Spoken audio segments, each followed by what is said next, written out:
I'm Justin Malden, and on behalf of Bill Woodard, I want to welcome you to the February 2025 edition of the Smith County Chamber Corner.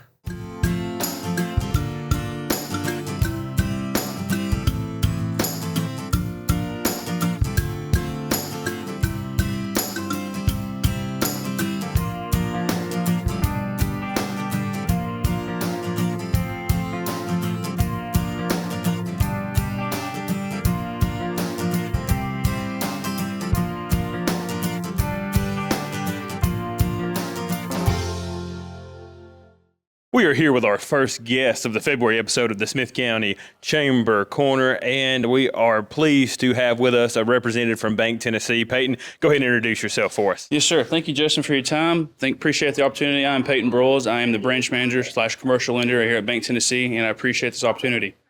Well, Peyton, we're glad to have you on, glad to have you a part of our community. Now, why don't you go ahead and tell us a little bit more about Bank Tennessee and what you guys do for community involvement? Yeah, we try to stay involved in our community. We try to make sure we stay with what's going on. By way of doing that, we do our local donations. We try to stay involved in the chamber. I'm personally a member of the chamber and the Rotary of Smith County. So, Peyton, you've talked about how you're involved with the community, but what services do you offer to the community here in Smith County? Right. Thank you. We offer a full-service bank, anything from your first loan to your 30-year mortgage. We support our local farmers and all the business owners here in Smith County. We appreciate the opportunities they give us to help them grow. Now, Peyton, are there any other kind of values or anything that you add to the community here? Yes, Bank Tennessee, we provide over 50 years of experience for our local community. It allows us to make the best decisions not only for you, but for the bank as well to help us everybody grow, which only involves the community and growing. We also have 3 Middle Tennessee board members. We have Tom Pascal, Larry Wilkerson, and Alex Richmond. Having 3 local board members for the bank itself is a huge benefit and a huge blessing, not only just to talk to them, but hey, pick up the phone and give them a phone call for any local needs. Well, you're located right there across from the Chamber of Commerce building there on Upper Ferry Road. How else can they get in contact with you? They can call me directly at 615-735-9805 or come stop by and say hello, and we'll shake your hand and we'll have a good conversation. All right, Peyton, appreciate you being on today. Thank you, Justin. Appreciate you. And our next guest is Ashley DeRossett from the Tennessee Department of Tourism Development. Ashley, why don't you go ahead and introduce yourself for everyone? Yeah, thanks, Justin. Great to be here today. I'm Ashley DeRossett. I'm the Middle Tennessee Division Manager for the Tennessee Department of Tourist Development. So thanks for having us. Ashley, glad to have you on here. And Ashley does a lot of stuff for the Middle Tennessee area. I've seen her around other events, so I know that she's out and doing everything that she can to help us out in various ways. And before we move on, I know we've got plenty of other things to talk about, but we are here at the I-40 Welcome Center here in Smith County. So why don't you go ahead and tell a little bit about, just give a high-level overview of the rest areas and welcome centers here in Tennessee. Yeah, absolutely. So Tennessee Department of Tourist Development partners with Tennessee Department of Transportation to operate 16 welcome centers across the state. We have many more rest areas that you can visit, but our welcome centers are some of the best in class and first in class. Obviously, our welcome centers combined see about 12.5 million visitors a year. And so that's a lot of people to take care of, but it's a great place to get information to visitors along the way as they're traveling through Tennessee. Well, I can attest to how busy this specific welcome center is, though I did come in from the eastbound side here. This is unique in that you can come in eastbound and westbound. Yes. But I am not used to coming eastbound. Usually it's westbound when I'm heading back home, and so I was a little confused coming in from the other side. Yeah, that's really what makes Smith County so unique is you can access this welcome center from the east and westbound side of Interstate 40. So very unique. And Ashley, why don't you go ahead and tell us what exactly does the Tennessee Department of Tourist Development do?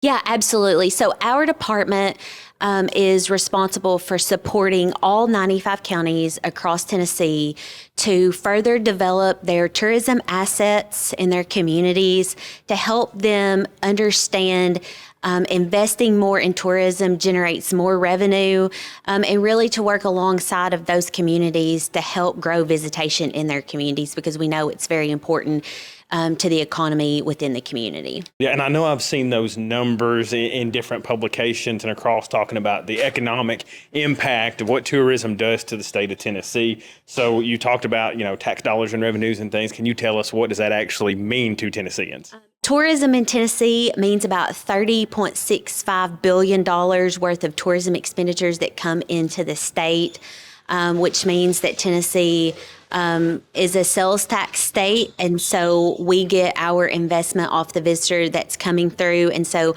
it's a huge part of Tennessee's economy and doing so great. We've seen increases each year. We're obviously at our highest year that we've had, and so we're really proud of that. But it's a huge industry, $1 billion industry to Tennessee. Yeah, and that again, you talk about impact. You've said that a few times, and that makes a difference because that money's rolling in and supporting our local businesses, but it's also tax revenue, and so it's able to provide services as well from the local government all the way through the state government Absolutely. as well. So that has a huge impact. And what resources are available for your everyday Tennessean or consumer, or even maybe your out-of-state person who's wanting to travel in here to be able to learn more about what's available here in Tennessee? Yeah, absolutely. So we've already talked about our welcome centers, 16 across the state that you can visit. They're open 24 hours a day, 7 days a week, so you can get information at all of our welcome centers. You can also pick up a copy of our 2025 Tennessee Vacation Guide that's great for travelers. It has a lot of tips in it, and it talks about some of our great places across the state. You can download a digital version on our website. You can request a printed copy, or you can stop by our Welcome Center and pick up a copy in person. So we've just released the new 2025 guide, so we're really excited about that. Our Welcome Centers offer information as well across the entire state and local community, so you can get information there. You can also read about blogs and different trip planning itineraries on our website. That is tnvacation.com. So lots of different ways to get information on this state and plan your next adventure.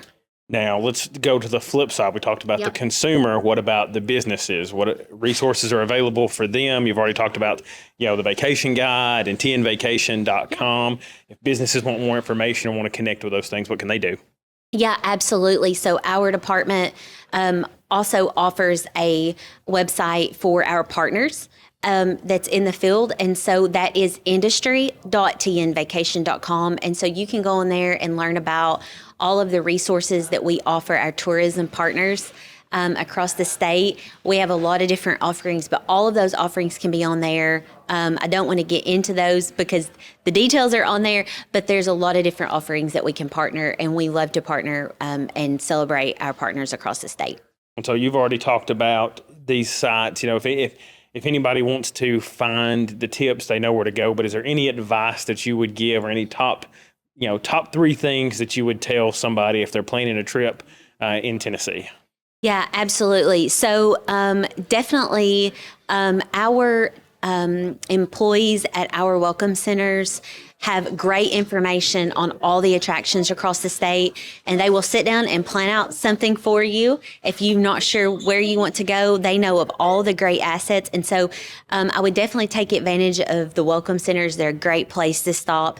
And then the other thing that I would mention is just going online and doing your research in advance and planning those trips out is also makes your trip very easy as you make your way across the state. Yeah, and I think one thing that maybe Smith Countyans don't know here locally is that we do have, it is a welcome center here, Yes. and not a rest area. Yes. And as far as I know, it's the furthest inland welcome center, I guess, from the border that we have. But it does mean that there is staff here Absolutely. during normal business hours. So there's a resource in addition to all of the printed material and other things. There is a human here who can answer Yes. questions and help you with things Absolutely. as well. Yeah. So, I know something else that's very interesting.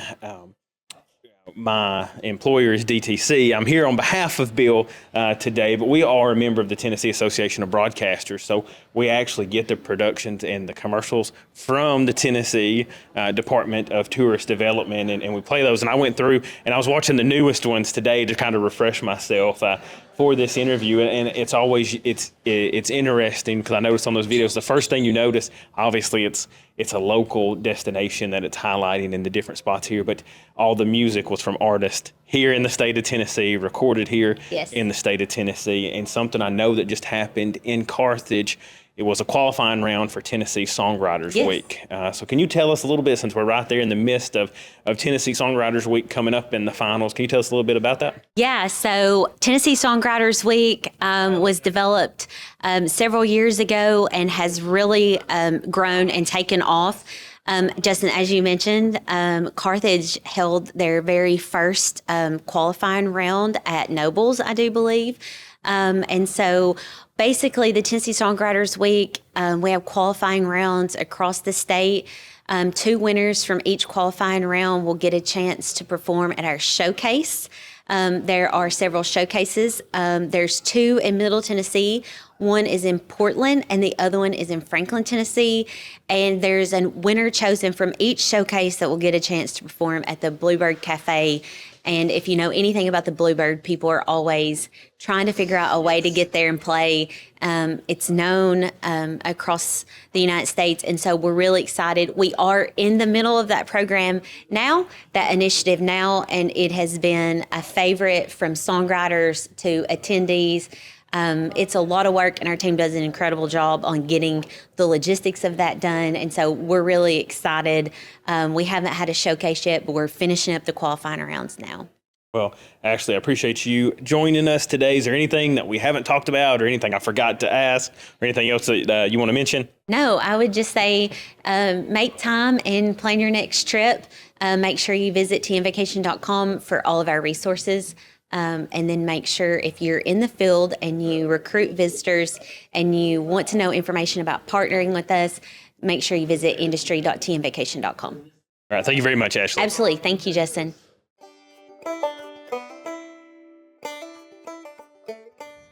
Hello, everyone.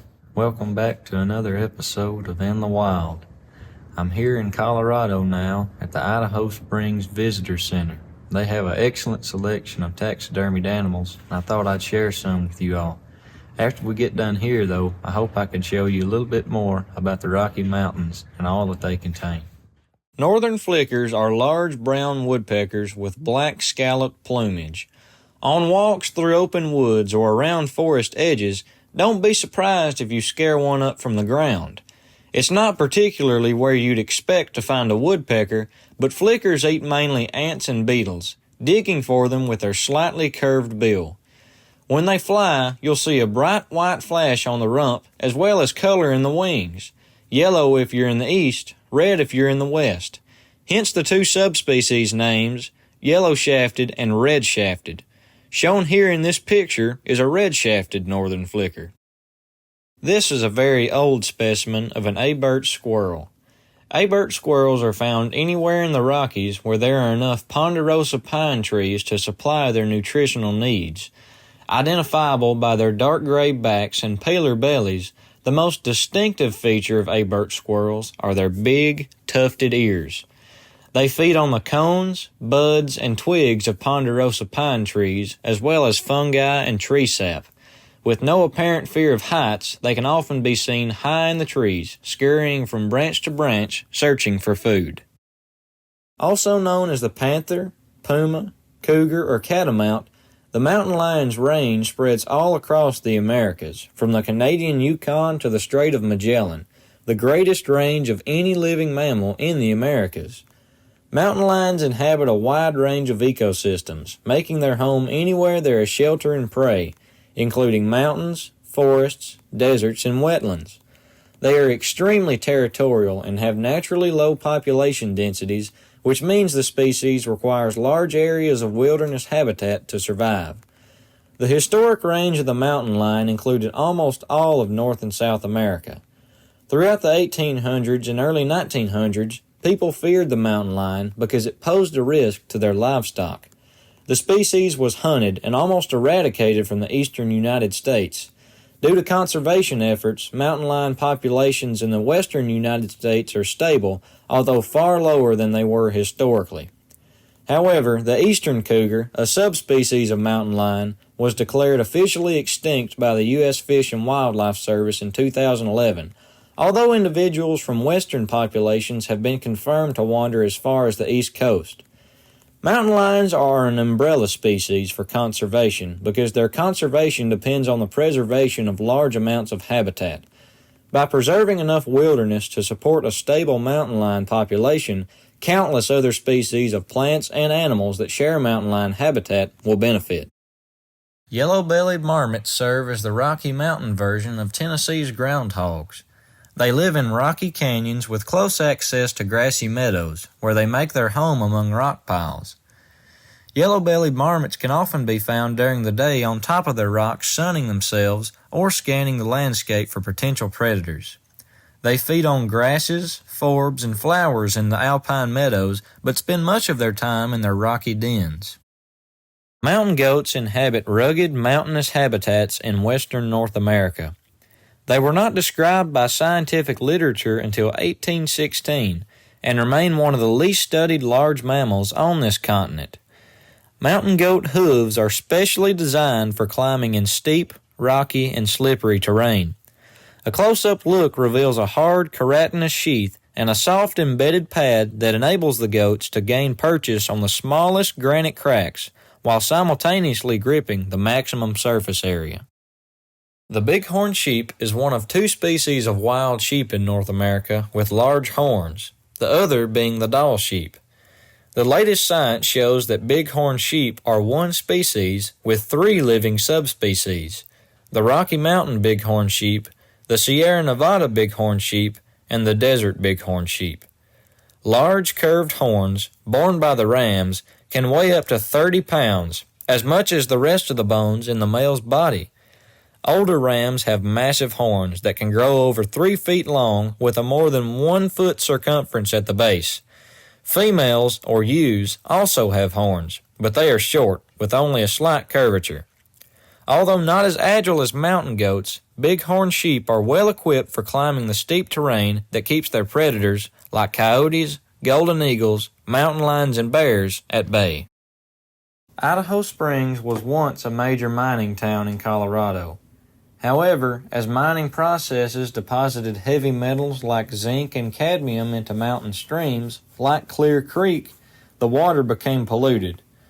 I found this newspaper article explaining that government and state-funded natural resource agencies were working to reduce pollution levels in Clear Creek.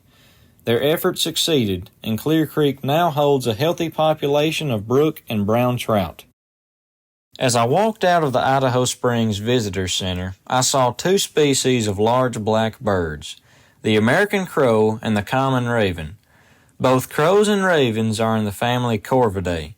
In Tennessee, ravens are often found at higher elevations of the Appalachian Mountains, while crows are found all over the state. In the Rockies, they both inhabit the same areas and territories. At first glance, they can be hard to tell apart. Here are a few key features that differentiate these birds. Crows have small, narrow beaks. They are smaller than ravens with a square-shaped or rounded tail. Crows have much shorter and broader wings than ravens, and in flight they flap their wings steadily. On the other hand, ravens have very big, broad beaks. They have a diamond or wedge-shaped tail, and they soar on their long wings much more than crows do. They can also be distinguished by sound. Ravens are the largest songbird in the world, having a diverse vocabulary of honks, chuckles, and rattles. Their most common call is a drawn-out, guttural croak. Crows also have a similar repertoire of calls, and their most common call is... Leaving Idaho Springs, we traveled west on Interstate 70 to Georgetown, a city surrounded by crags and boulders. The views on our way up there were spectacular. Pictures certainly don't do these mountains justice. While we were in Georgetown, I came across this Engelmann spruce, one of 7 species of spruce indigenous to the United States. They are a major component of the high-elevation Rocky Mountain forests, preferring a humid climate with long, cold winters and short, cool summers. They occupy one of the highest and coldest forest environments in the western United States, characterized by heavy snowfall and temperature extremes of more than 50 degrees below zero. Engelmann spruce aren't the only plant found in these snow-capped mountains, though. I encourage you all to pause the video here and read about the climate zones and other species of plants that live the high life, such as the bristlecone pine or the Colorado blue columbine, Colorado's state flower. Being surrounded by mountain peaks, Georgetown is a hot spot for bighorn sheep sightings. Using the viewing scopes outside of the visitor center, I scan the ridge lines for any sign of these remarkable animals. If you look closely, you can see their paths on the steep terrain and narrow ledges. However, I didn't spot any. My chances of seeing a bighorn sheep faded as we merged onto the interstate. But as traffic began to slow down, my hope was spurred once again.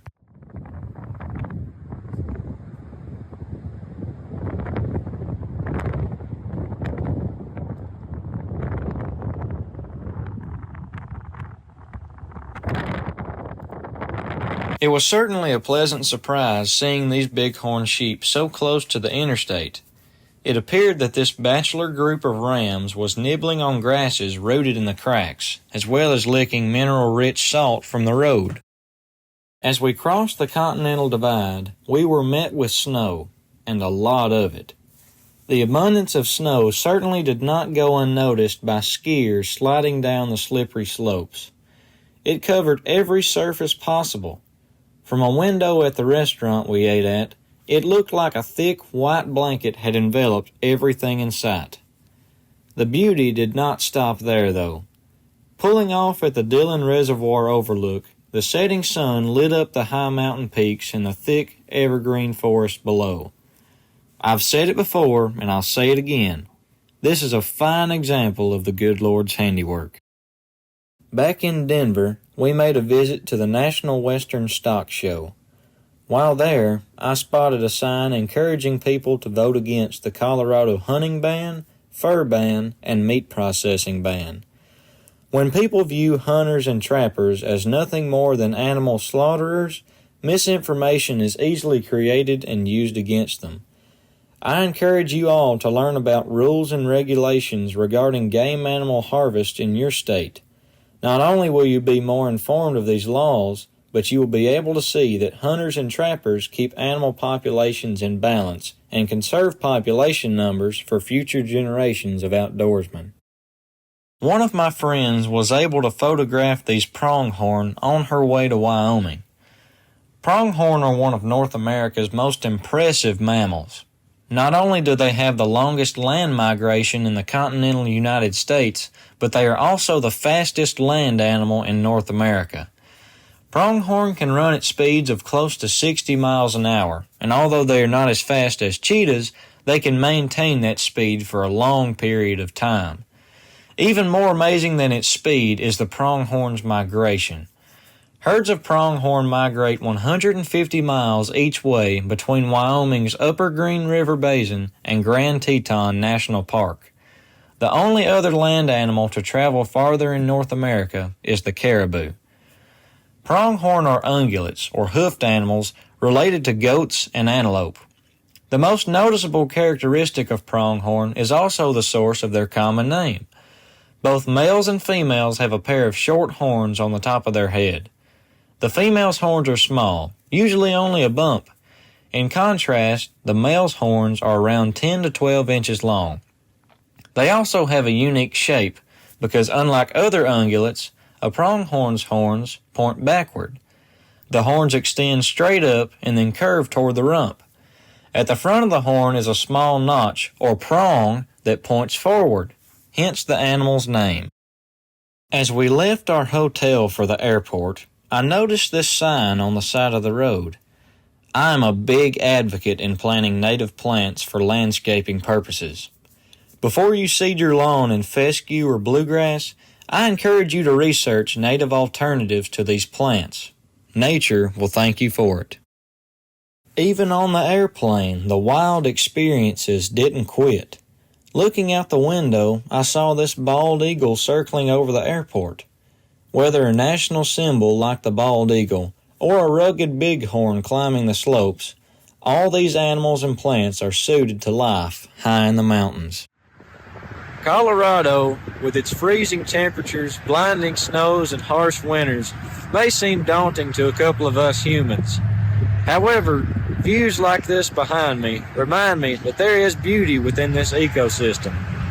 The plants and animals that live here have adaptations that help them survive this season and the rest of their time spent in the Rocky Mountain Heights. I hope you all have learned something new in this episode, and I hope to see you next time in the wild. After we get done here, though, I hope I can go out to the... However, views like this behind me show that there is beauty within this sky.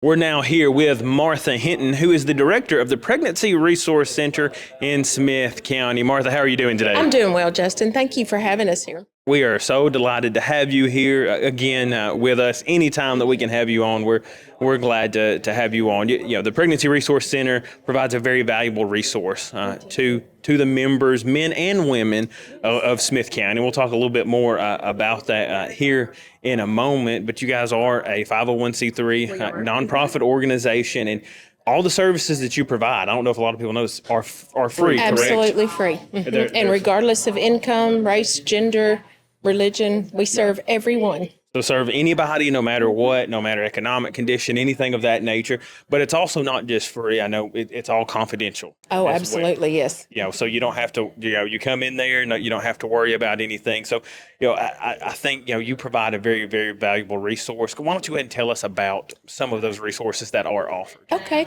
Well, we are really in a growth spurt right now. Now that we have converted to medical, we are doing ultrasounds. Monday, we had 4 scheduled.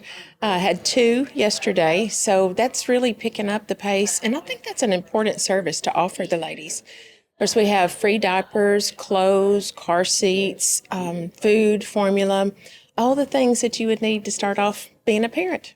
And so I know you offer those goods, and I know what other services do you offer as far as, providing educational resources or anything of that nature? Well, we have classes. We have 250 classes that the moms and dads and grandparents, aunts, uncles can take, and they earn points from those classes, and then they use those points to get the things there at the center.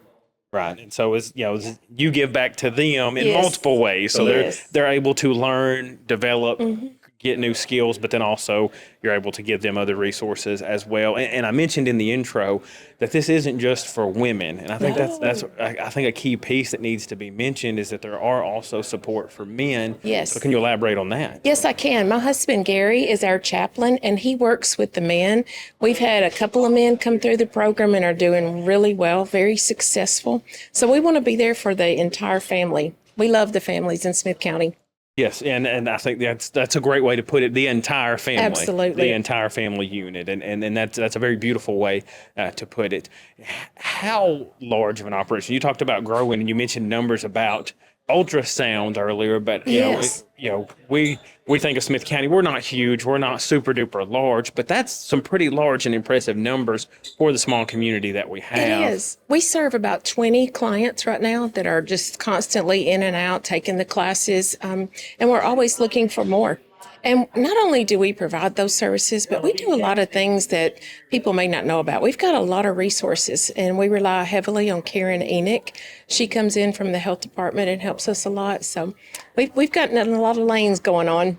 Yeah, no, it sounds like it, Chad. You've got a lot. Now, you're talking about things that you provide to the community. I know you have an event coming up, so we're going to talk about how can the community help the Pregnancy that would Resource be Center of Smith wonderful. County.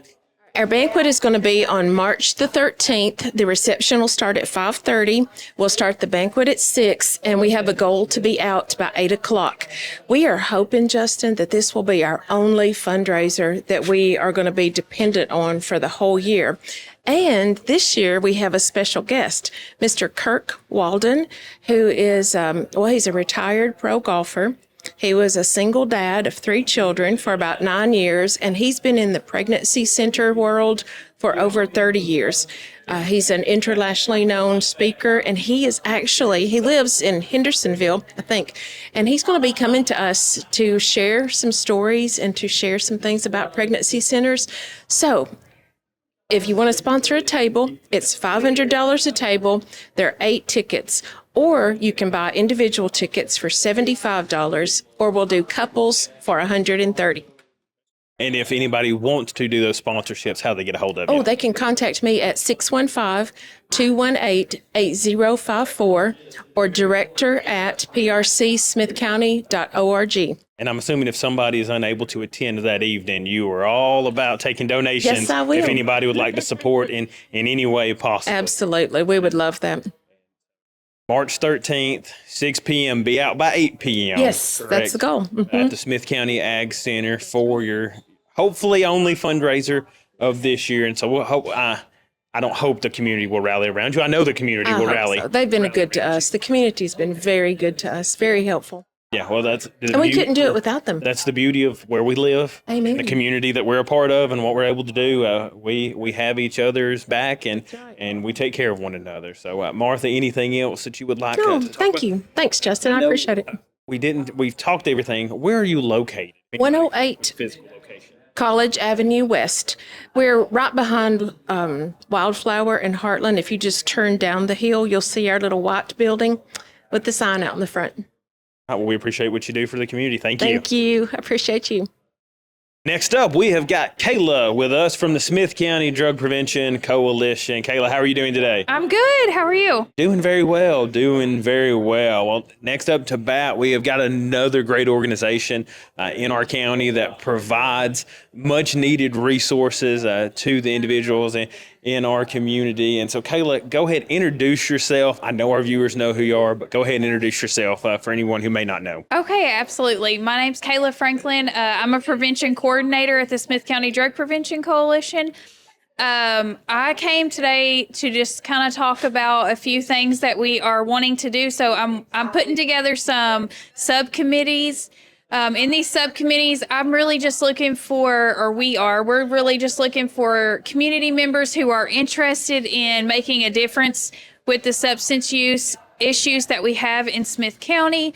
So if you have a heart for preventing substance use, or maybe you know someone in recovery, or you're a person in recovery, we'd love to have you. A subcommittee, pretty much what that is just a committee coming together, and we're going to make plans to reduce the risk of substance use in our county with our youth. Yeah, and I know that there's been some news lately regarding opioid settlements and different things of that nature. And we know that the epidemic that has been caused from opioids and other substances that can be abused. And it's great to have an organization like the Smith County Drug Prevention Coalition that is within our community. And hopefully, if you're out there and you do have a passion, you want to help others, maybe you've been affected by it and you want to help somebody else too, whatever way that you can contribute, please reach out to them, and they can do that. How? You can contact our office at 615-588-1622. I know that there are other groups that y'all help with and help point people, but our community has AA meetings and NAE meetings and Celebrate Recovery meetings, in addition to the resources that you guys are providing to them. And so if anybody has a need, no matter what it is, you guys, I know, will provide assistance or point somebody in the right direction. So if you can contribute in any way, whether participating through this subcommittee or need assistance, don't hesitate to reach out. Right? Yes, absolutely. Please reach out to us. We love being able to be a resource for our community. Okay, is there anything else that we need to talk about today or mention? So there's a little bit of exciting news. We are actually going to be moving offices. So right now we're right beside Domino's. We are going to be moving due to just room. The coalition has grown so much over the past few years, and we are stuffed in that office. So now we're going to be moving to the old Shoulders TV. So on Main Street. Right on Main Street. So we are really excited about that and all the space, and hopefully even the more opportunities that we might be able to offer with our larger space. All right, so we're moving to Water Street down to Main Street. So you're already in a good location, at least for people to find, but Yes. you will be right there on the main strip now. I guess we can say that there in Yes. Carthage. Well, all right, Kayla, we appreciate you being on. Thank you very much. Yeah, thank you for having us. That's all we've got in store for you for the February 2025 edition of the Smith County Chamber Corner. Thank you for joining us. We appreciate all of our guests for being on with us today. We appreciate our gracious host between the Tennessee Department of Tourist Development and the Tennessee Department of Transportation for hosting us and allowing us to film here at the I-40 Welcome Center in Smith County. If you're a local resident, would recommend that you stop by to see it and make sure that you visit all the rest areas and welcome centers that the state of Tennessee has to offer for you. We missed Bill Woodard this month, but we do anticipate him being back for next month's show in March. Bill, we miss you. We're praying for you, and we wish you a speedy recovery. We've got a few events that are going on coming up later on this month and into March. Don't forget, February 15th at the Carthage Junction Depot, there will be a pet portrait art gallery. So if you want more information about that, visit the Carthage Junction Depot Facebook page. Also on February 22nd, the annual Father-Daughter Sweetheart Dance will take place. That will be happening at the Smith County Ag Center. And so we want to remind you of that. And then also, as Martha Hinton made us aware of earlier, the Pregnancy Resource Center is going to be hosting their annual fundraiser. We don't want to forget it on March 13th for the Pregnancy Resource Center. So if you would like tickets for that, be sure to reach out, plan accordingly for that to support this event and any of the other wonderful events that we have going on in Smith County. We appreciate you tuning in with us this month. We'll see you back here in March.